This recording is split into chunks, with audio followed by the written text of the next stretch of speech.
Hello दोस्तों, स्वागत है सभी का हमारे YouTube चैनल में। दोस्तों आज के एपिसोड में विलोपन विधि से दो चरों में रैखिक समीकरणों को एकदम आसान तरीके से हल करेंगे। दोस्तों ऐसा तरीका पूरे YouTube में कोई नहीं बताएगा। तो चलिए दोस्तों बिना किसी लाग लपेट के अब हम स्टार्ट करते हैं। जैसा कि दोस्तों हमारा समीकरण दिया गया है 7x + 2y = 25। ये दोस्तों हमारा पहला समीकरण है। और दोस्तों हमारा दूसरा समीकरण दिया गया है 5x - y = 13।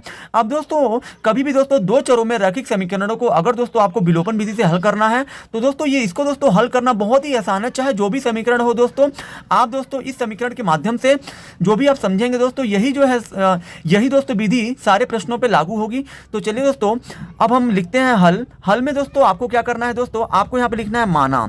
अब दोस्तों आपके माइंड में आएगा कि आपको मानना क्या है। तो दोस्तों मानना आपको यह है कि जो पहला समीकरण दिया गया है आपका 7x + 2y बराबर में दोस्तों जो 25 दिया गया है, इसको दोस्तों आप समीकरण 1 मान लीजिए। यहाँ पे दोस्तों 1 लिख दीजिए, समीकरण 1। और दोस्तों जो ये आपका दूसरा दिया गया है 5x - y = 13, ये दोस्तों आपका समीकरण 2 है। ठीक है दोस्तों, ये आपका हो गया समीकरण 1, ये आपका हो गया समीकरण 2। अब दोस्तों विलोपन विधि में दोस्तों आपको क्या करना होता है, इस विधि में दोस्तों आपको ये करना होता है कि दोस्तों इन दोनों समीकरणों में किसी एक चर का गुणांक आपको बराबर करना होता है। बराबर का मतलब दोस्तों ये है कि अगर यहाँ पे x के साथ 7 है तो यहाँ पे भी x के साथ होना चाहिए। नहीं है तो कोई बात नहीं है। यहाँ पे दोस्तों y के साथ 2 है, यहाँ पे दोस्तों y के साथ यहाँ पे कुछ नहीं है तो 1 है। यानी कि दोस्तों ना ही दोनों में x का गुणांक बराबर है, ना ही y का गुणांक दोनों में बराबर है। तो दोस्तों दोनों ही समीकरणों में आपको किसी न किसी एक चर का गुणांक बराबर करना पड़ेगा। जैसा कि यहाँ पे अगर y के साथ 2 है तो यहाँ पे भी y के साथ 2 होना चाहिए, लेकिन यहाँ पे है 1। तो दोस्तों यहाँ पे हम लोग क्या करें कि दोनों समीकरणों में किसी एक चर का गुणांक बराबर हो जाए। तो दोस्तों यहाँ देखिए 7 को हम 5 नहीं कर सकते हैं, ना ही 5 को 7 कर सकते हैं। हाँ, लेकिन दोस्तों हम 1 को 2 कर सकते हैं, क्योंकि 1 में अगर हम 2 से गुणा कर दें तो हमको 2 मिल जाएगा। तो दोस्तों यहाँ पे आप क्या करिए कि यहाँ पे दोस्तों आप समीकरण 2 में, तो दोस्तों यहाँ पे आप लिख दीजिए समीकरण 2 में 2 से गुणा करने पर। तो दोस्तों समीकरण 2 में अगर आप 2 से गुणा करेंगे, ये दोस्तों आपका समीकरण 2 है। दोस्तों ये आपका समीकरण 2 है। दोस्तों समीकरण 2 में 2 से गुणा करने पर दो हमने यहाँ पे लिख दिया। और दोस्तों इसमें आपको गुणा करना है कितने से, 2 से, तो 2 से हमने गुणा कर दिया। अब दोस्तों 2 से जब आप गुणा करेंगे 2 5 हो जाएगा कितना, 10x और प्लस 2 का गुणा आप y में, सॉरी दोस्तों यहाँ पे माइनस दिया है, तो यहाँ पे आप माइनस लिखिए। माइनस 2 का गुणा फिर 1y में करेंगे तो 2y हो जाएगा, बराबर है तो बराबर 2 का गुणा 13 में करेंगे तो ये आपको मिल जाएगा 26। और दोस्तों ये आपको समीकरण 3 मान लेना है, क्योंकि दोस्तों समीकरण 2 में आपने 2 से गुणा किया तो दोस्तों मान कुछ और आ रहा है। तो दोस्तों इसको आपको एक अलग नाम देना होगा, इसको हमने समीकरण 3 नाम दे दिया है। अब दोस्तों इसके बाद देखिए आपको क्या करना है। अब दोस्तों आपको क्या करना है, समीकरण 2 से हमने समीकरण 3 बना दिया। तो दोस्तों समीकरण 2 का अब कोई यहाँ पे मतलब नहीं है, मतलब यहाँ पे अब जो है समीकरण 2 का कोई महत्व नहीं है। अब हमें समीकरण 1 और 3 को देखना है। तो दोस्तों समीकरण 1 में भी y का गुणांक 2 है, समीकरण 3 में भी y का गुणांक 2 हो गया। तो दोस्तों यहाँ देखिए जिस समीकरण को लेकर आप समीकरण 3 बनाते हैं उस समीकरण से आपको फिर कोई मतलब नहीं रह जाता है। अब दोस्तों 2 को लेकर हमने 3 बना दिया, 2 को लेकर 3 बना दिया, तो समीकरण 1 और 2 को अब दोस्तों आपको क्या करना है, जोड़ देना है।